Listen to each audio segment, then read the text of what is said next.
పేదల వైద్యానికి ఇచ్చినాం. మొన్న గృహలక్ష్మి పేరు మీద ఈరోజు ప్రతి ఇంటికి 200 యూనిట్లు ఉచిత విద్యుత్ ఇచ్చినాం. ప్రతి ఆడబిడ్డలకు కట్టెల పొయ్యి నుంచి విముక్తి కలిగించి ఆనాడు సోనియమ్మ దీపం పథకం తెచ్చి గ్యాస్ పొయ్యి సిలిండర్ ఇచ్చి 400కి సిలిండర్ ఇస్తే కేడీ మోడీ కలిసి 1200 చేసిరు. ఎన్నికలప్పుడు ఆడబిడ్డల కష్టాలు తీర్చడానికి 500 రూపాయలకే సిలిండర్ ఇస్తామని చెప్పినాం, ఇచ్చి చూపించినాం. తొందరలోనే పేదవాడికి సొంతింటి కళ నెరవేరడానికి ఇందిరమ్మ ఇండ్లు ఈ నెల 11 తారీఖు నాడు ప్రారంభించబోతున్నాం.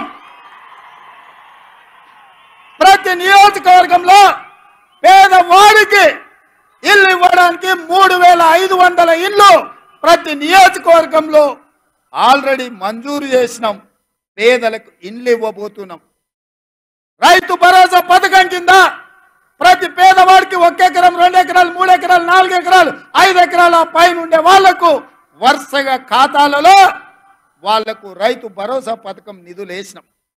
ప్రభుత్వ ఉద్యోగులకు, కాంట్రాక్ట్ ఉద్యోగులకు, అవుట్ సోర్సింగ్ ఉద్యోగులకు జీతం ఎప్పుడు వస్తుందో తెలియదు, వీళ్ళు ఎట్లా గడవాళ్ళను తోయదు. అట్లాంటి పరిస్థితిలో ప్రతి నెల 1వ తారీఖు నాడు ప్రభుత్వ ఉద్యోగులకు, పెన్షన్దారులకు 1వ తారీఖు నాడు జీత భత్యాలు ఇచ్చి వాళ్ళు కూడా మన వాళ్ళే, మన కుటుంబ సభ్యులే అని చెప్పి ఇవాళ వాళ్ళ జీత భత్యాలు ఇచ్చినాం. మహాలక్ష్మి గ్రూపులు ఎక్కడికి పోయినా మా ఆడబిడ్డల్ని కలిసి సంఘాలను బలోపేతం చేయడానికని బ్యాంక్ లింకేజ్ ద్వారా వాళ్లకు నిధులు ఇచ్చే ప్రయత్నం చేస్తున్నాం. అందుకే ఇవాళ మిత్రులారా నేను అడుగుతున్నా, రేపటికి 90 రోజులు, 3 నెలలు, 3 నెలల్లో 30,000 ఉద్యోగాలు ఇచ్చి నిరుద్యోగ యువకుల్ని ఆదుకొని లక్షలాది మంది నిరుద్యోగ యువకులకు విశ్వాసాన్ని మేము కల్పించినాం. డిఎస్సి నోటిఫికేషన్ 11,000 పైచీలకు ఉద్యోగ అవకాశాలు ఇచ్చినాం. తండాలలో, గూడాలలో, మారుమూల పల్లెల్లో పేదలకు విద్యను అందించడానికి, పాఠశాలలు తెరవడానికి, టీచర్ల నియామకానికి తెరలేపినాం. గ్రూప్ 1 పబ్లిక్ సర్వీస్ కమిషన్ ద్వారా 563 ఉద్యోగాలకు నోటిఫికేషన్లు ఇచ్చినాం. ఒక్కొక్కటిగా కేసీఆర్ చిక్కుముల్లేసి కాకి లెక్కలు చెప్పి తెలంగాణను సర్వనాశనం చేస్తే 10 ఏళ్లలో 100 ఏళ్లకు సరిపోయే విధ్వంసం సృష్టిస్తే ఒక్కటిగా శకలాల నుంచి తెలంగాణను బయటికి తెచ్చే ప్రయత్నం చేస్తున్నాం. మిత్రులారా, ఇవాళకి 89 రోజులైంది. నేను అడుగుతున్న, ఒక్క రోజైనా, ఒక్క గంట అయినా నేను ఎప్పుడన్నా సెలవు తీసుకున్నానా? నా మంత్రులు ఎప్పుడైనా అందుబాటులో లేరా? మీకోసమే కదా సచివాలయంలో వచ్చి కూర్చుంటుంది. ఇవాళ వేలాది మంది సచివాలయానికి వచ్చి కాగితాలు ఇచ్చిపోతున్నారు కదా. ఇవాళ జ్యోతిరావు పూలే ప్రజాభవన్లో ప్రతి అధికారి అక్కడ కూర్చొని ప్రజలు ఇచ్చే వినతి పత్రాలు చూస్తున్నాం కదా. ఎప్పుడైనా సెలవు తీసుకున్నానా మిత్రులారా? ఎప్పుడైనా అలసిపోయినట్టుగా అనిపించినా, నా కష్టం వచ్చినా, కాలుని వచ్చినా అదిమి పెట్టుకొని ఓపికగా ప్రజలు విశ్వాసంతో, నమ్మకంతో ఒక గొప్ప బాధ్యత తెలంగాణ రాష్ట్ర ముఖ్యమంత్రికి ఇచ్చిండ్రు, దాని బాధ్యతతో నిర్వహించాలని చెప్పి నేను ప్రయత్నం చేస్తున్నా కదా మిత్రులారా. ఎవరికైనా ఎప్పుడైనా ఏమైనా అన్యాయం ఏం చేసినామా? ఇవాళ ఎందుకు 3 నెలలు, 6 నెలలు ఈ ప్రభుత్వాన్ని పడగొడతామని ఇక్కడ కేడీ అంటుండు, అక్కడ మోడీ అంటుండు. మీరు ఒక్కసారి ఆలోచన చేయండి. ఏమిటి దుర్మార్గం అని నేను అడుగుతున్నా. కేసీఆర్ ఎన్నికైతే 10 ఏళ్ళు ముఖ్యమంత్రిగా ఉండొచ్చు, నరేంద్ర మోడీ ప్రధానమంత్రిగా ఎన్నికైతే 10 ఏళ్ళు ఆయన ఢిల్లీలో దర్బార్ చెలాయించవచ్చు. మరి ఇవాళ ఇందిరమ్మ రాజ్యం పేదోళ్ళ ప్రభుత్వం వస్తే 6 నెలలు కూడా ఉండనియారంట. ఇదెక్కడ న్యాయం, ఇదెక్కడ ధర్మం అని నేను అడుగుతున్నా. ఇది న్యాయమా? మీరు ఆలోచన చేయండి. ఏం ఉద్దేశం, ఏం ఆలోచన? అక్కడ మోడీ అయినా, ఇక్కడ కేడీ అయినా ప్రజల చేత ఎన్నికైన ప్రభుత్వం 40% ఓట్లతోని గెలిచిన ప్రభుత్వాన్ని పడగొడతామంటే ఇది ప్రజాస్వామ్యానికి, దేశానికి మంచిదా అని నేను అడుగుతున్నా. విజ్ఞులు, మేధావులు ఆలోచన చేయాలి. దుర్మార్గమైన రాజకీయాలను పాత్ర వెయ్యాలి. ఎందుకు పడగొడతామంటున్నా మా ప్రభుత్వాన్ని అంటే పార్టీ ఫిరాయింపులు, పార్టీలను చీల్చడం, ప్రభుత్వాలను పడగొట్టడమే మీ నీతి, మీ జాతి అని నేను అడుగుతున్నా. ఒక పాలమూరు బిడ్డ, ఒక రైతు బిడ్డ ఇవాళ కుర్చీలో కూర్చుంటే చూసి ఓర్వలేకపోతురా? ఏం మా పాలమూరు బిడ్డలకు అర్హత లేదా? మేము చదువుకోలేదా? మాకు హక్కు లేవా? మేము ఈ రాష్ట్రంలో ప్రజలం కాదా? 4 కోట్లలో మేము లేమా? ఈ 4 కోట్ల ప్రజల కష్టాలలో మేము పోరాటం చేయలేదా? మేము తెలంగాణ ఉద్యమంలో లేమా? తెలంగాణ ఉద్యమంలో ఆ బేకార్ గారిని నుంచి పార్లమెంటుకు పంపించింది మేం కాదా? పాలమూరులో ఊరు లేదు, పార్లమెంటులో నోరు లేదు, అయినా బేకారోడు కరీంనగర్ నుంచి మన జిల్లాకు వలసి వస్తే మనం గెలిపియలేదా? మన మంచితనం చేతగంతనమా అని నేను అడుగుతున్నా మా యువకుల్ని. కొడకల్లారా, ఎవడన్నా టచ్ చేసి చూడండి, మా పాలమూరు బిడ్డలు అగ్ని కణికలై మానవ బాంబులై నా కొడకల్లారా ఎవడన్నా మిగులుతే నేను చూస్తా అనుకుంటురేమో, తమాషా చేస్తురేమో. వానో వీనో సందులల్లా సకలగుల పెట్టి ఏదో చేద్దామని ఒక్కనొక్కని పండబెట్టి తొక్కి పేగులు తీసి మెడలేసుకొని ఊరేగుతాం బిడ్డ ఎవడని ప్రభుత్వం మీదకి వస్తే. ఇది ఆసామాసి అల్లాటప్పకు వచ్చిన వాళ్ళం కాదు బిడ్డ. నల్లమల అడవి నుంచి తొక్కుకుంటా ప్రగతి భవన్లో ఉన్న నిన్ను కంచెలు బద్దలు కొట్టి బజార్లకు ఇచ్చిన బిడ్డను బిడ్డ. ఇక్కడి నుంచి వచ్చినోని తట్ట పని, పార పని, మట్టు పని, ముంబాయి దుబాయి వలసలు పోవడే కాదు బిడ్డ, నీలాంటి వాళ్ళని గోతి తీసి బొంద పెట్టేది కూడా మాకు తెలుసు. ఆయన నల్గొండలో మాటల సందర్భంలో మా ఉత్తమన్న జానన్న ఎంకన్నా ఉండే మా జిల్లాలో మొత్తం గెలుస్తామన్నారు. సంతోషమయ్యా, మీరు ఎన్నన్నా గెలవండి, మా బిడ్డలు ఇంకొక సీట్ ఎక్కువ గెలిపిస్తారని చెప్పిన. నేను నల్గొండలు చెప్పిన. ఇవాళ మా ఎంకన్నోళ్ళు 11 గెలిస్తే మా బిడ్డలు 12 గెలిపించిరా. మళ్ళీ మా ఎంకన్న ఇవాళ అంటనే ఉండి పక్కల నుంచి, మా నల్గొండ భువనగిరి మేము అల్క గెలుతామే, మరి నీ సంగతి ఏందని. ఇక నా సంగతి ఏందో మీరే చెప్పాలి, ఎందుకంటే ఇక నేను కాదు కదా చెప్పాల్సింది. మరి మన నాగర్ కర్నూలు, మన మహబూబ్ నగర్ గెలవాలనా లేదా? మరి గెలవాలంటే ఎవరు కష్టపడాల్సింది? మన 12 మందిని గెలిపించింది మీరే కదా. మరి రేపైనా ఈ 2 గెలిపించాల్సింది, తెలంగాణలో 14 గెలిపించడానికి ఆశీర్వదించాల్సింది మీరే కదా మిత్రులారా. ఇవాళ నేను ఒకటే మాట చెప్పదలుచు. 94 నుంచి 2004 వరకు తెలుగుదేశం పార్టీ అధికారంలో ఉంది. 2004 నుంచి 2014 వరకు డాక్టర్ వైఎస్ రాజశేఖర రెడ్డి గారి నేతృత్వంలో కాంగ్రెస్ అధికారంలో ఉంది. 2014 నుంచి 2024 వరకు చంద్రశేఖరరావు టీఆర్ఎస్ పార్టీ అధికారంలో ఉంది. ఇవాళ ఈ వేదిక మీద నుంచి చంద్రశేఖరరావు మందేసినవో మందేయలేదో నాకు తెలియదు, నువ్వు పండుకున్నావో పండుకోలేదో నాకు తెలియదు. వాళ్ళ ఇంట్లో నేను చెప్తున్నా, లేపూరి చంద్రశేఖరరావుని టీవీ చూపించు రేవంత్ రెడ్డి ఏం చెప్తున్నాడు. 2024 నుంచి 2034 వరకు కాంగ్రెస్ పార్టీ తెలంగాణ గడ్డ మీద ఈ 10 ఏళ్ళు ప్రభుత్వం ఉంటుంది. 30 జెండా తెలంగాణ గడ్డ మీద ఎగరేస్తాం. ఇది మా కార్యకర్తల మీద ఆనా. పాలమూరు బిడ్డగా నేను మాటిస్తున్నా.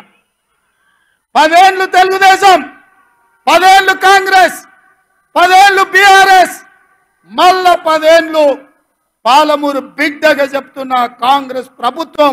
ఇందిరమ్మ రాజ్యం ఉంటుంది.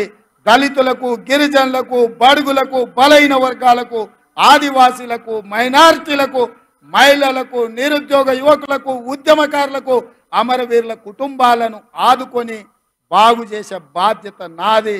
పాలమూరులో ప్రతి ఎకరాకు నీళ్ళిచ్చే బాధ్యత నాది. నాకు వయసు ఉంది, ఓపిక ఉంది. ఎవడన్నా అటు ఇటు చేస్తే తోక గత్తిరిచ్చే కత్తెర నా జేబులోనే ఉంది బిడ్డ. అందుకే మిత్రులారా, ఇది మళ్ళీ మళ్ళీ వచ్చే అవకాశం కాదు. ఈ అవకాశాన్ని జారవిడ్చుకుంటే 10 మంది ముందల పలసనైపోతాం. పాలమూరు బలహీన పడుతుంది. పాలమూరు మళ్ళీ ఎడారిగా మారుతుంది. అందుకే పార్టీలకు అతీతంగా, ప్రాంతాలకు అతీతంగా ఇవాళ జెండాలు ఎజెండాలు కాదు, ఈ పాలమూరు బిడ్డ బలపడాలి, జాతీయ స్థాయిలో గుర్తింపు రావాలి అంటే ఈ నల్గొండ జిల్లా నుంచి మొదలు పెడితే అది ఖమ్మం కావచ్చు, ఆదిలాబాద్ కావచ్చు, వరంగల్ కావచ్చు, మెదక్ కావచ్చు, నిజామాబాద్ కావచ్చు, రంగారెడ్డి కావచ్చు, హైదరాబాద్ కావచ్చు, నా పాలమూరు గడ్డ కావచ్చు, 14 పార్లమెంటు సీట్లు గెలవాలి. రాహుల్ గాంధీ దేశానికి ప్రధానమంత్రి కావాలి.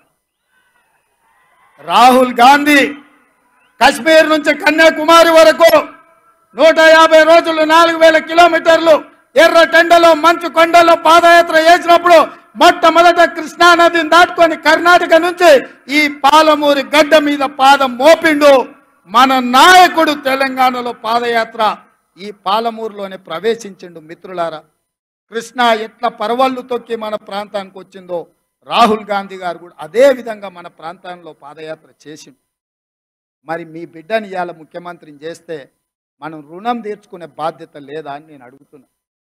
అందుకే మిత్రులారా, వస్తారు ఒకల మాటలు చెప్తారు, నువ్వు నాకు తెలుసా అంటారు, ముందంతా మనం ఒకటే పార్టీలో ఉన్నామంటారు, అన్ని కాకి కథలు అన్ని చెప్తారు, నక్క వినయాలు ప్రదర్శిస్తారు. వాళ్ళ పేర్లు నేను చెప్పాల్సిన పని లేదు. మొన్నటి వరకు దొరల గడీలు బద్దలు కొడతామన్న మా మిత్రుడు మాదిగల వర్గీకరణకు అసెంబ్లీలో కొట్లాడితే నన్ను తమ్ముడు సంపత్ కుమార్ని అసెంబ్లీ నుంచి సస్పెండ్ చేసినోడు ఆ చంద్రశేఖరరావు. అట్లాంటి పక్కన మా మిత్రుడు ప్రవీణ్ కుమార్ పోయి చేరడము మన పాలమూరు ఆత్మగౌరవానికి మంచిదా? మీరు ఆలోచన చేయండి. అందుకే మా పెద్దలు దామన్నను ఏబిసిడి వర్గీకరణ మీద ఢిల్లీకి వెళ్ళు, సుప్రీంకోర్టులో మాట్లాడు, పెద్ద పెద్ద ఉద్దండుల్ని న్యాయవాదులను పెట్టు, వర్గీకరణ చేసే బాధ్యత మనది. కేడి మోడీ ఇద్దరు మా మాదిగ బిడ్డల్ని మోసం చేసిండ్రు, మనం న్యాయం చేద్దామని దామోదర రాజనరసింహ గారిని ఎమ్మెల్యేలు అందరిని తీసుకొని పోని ఢిల్లీకి నేను రిక్వెస్ట్ చేస్తే దామన్న పోయి నించున్నాడు. అందుకే మిత్రులారా, ఇవాళ ఒక్కొక్క సమస్యను ఒక్కొక్క చిక్కుముడిని విప్పుకుంటా మీ ఆశీర్వాదంతో ముందుకెళ్తున్నా. అందుకే ఇవాళ రాబోయే పార్లమెంట్ ఎన్నికల్లో నాగర్ కర్నూలు మహబూబ్నగర్ పార్లమెంట్లలో కాంగ్రెస్ పార్టీ అభ్యర్థులను గెలిపించడానికి ఈ గడ్డ మీద ఉంటే జనజాతర మొదలు పెట్టినాం. ఆశీర్వదించండి, మీ దగ్గరకు వచ్చినాం. ఎన్నికల ప్రచారాన్ని ఇక్కడి నుంచే మొదలు పెట్టినాం. 14 సీట్లు గెలిచే వరకు మనం ఆగేది లేదు, విశ్రమించేది లేదు. ఆ కొనన నేను అడిగిన ముందాడ లైట్లు ఎందుకే లేదా వంశీ అని, ఏమన్నా కొంతమంది భయపెట్టారు, అన్ని లైట్లు అయితే మంది రాకపోతే ఎట్లా అని. నేనన్నా, నేను వస్తున్నా అంటే ఇంతమంది నన్ను గెలిపించిన వాళ్ళు రారానే, ఈడ కాదు రోడెంబడి చూసినా ఈ మైదానంలో ఉన్నదానికంటే 2 అంతలు బయట ఉందో. కేసీఆర్ మీటింగ్లో మన దగ్గర పల్లి బఠానీలు అమ్ముకునే వాళ్ళు అంతా కూడా లేరు. మన నల్గొండలో మీటింగ్ పెట్టే కేసీఆర్ మీటింగ్లో. అందుకే ఇవాళ మిత్రులారా, ఏది ఏమైనా ఆలస్యం అయ్యింది. ఈరోజు తెలంగాణ రాష్ట్రం వైపు దేశమంతా చూస్తుంది. ఏం చేయబోతున్నారు తెలంగాణ ప్రజలని. నేను ఒక్కటే మాట డీకే అర్ణమ్మకు, జితేందర్ రెడ్డికి, పాలమూరు జిల్లాలో ఉన్న బీజేపీ నాయకులకు గుర్తు చేయదలుచుకున్నా. మీడియా మిత్రులారా, మీ పార్త వార్తలను తిరిగేయండి.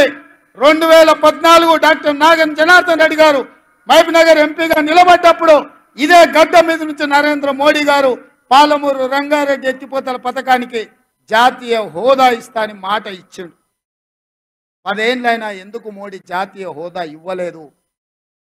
పాలమూరు ప్రజలకు ఇచ్చిన మాట నిలబెట్టుకొని మోసం చేసిన మోడీకి ఆయన తరఫున ఓట్లు అడగడానికి వీళ్ళకి అర్హత ఉందా అని నేను అడుగుతున్నా. అందుకే ఇవాళ ఎవరు వచ్చినా, ఏం అడిగినా, ఏమి చెప్పినా నా వేదిక మీద ఉన్న ఎమ్మెల్యేలకు నేను సూచన చేయదలుచుకున్నా. మొన్న మీకు వచ్చిన దానికంటే మెజారిటీ పెరగాలి. ఆనాడు మీరు చేసిన కష్టానికంటే ఇవాళ 2 గ్రామాలు తిరగాలి, కార్యకర్తల దగ్గరికి పోవాలి.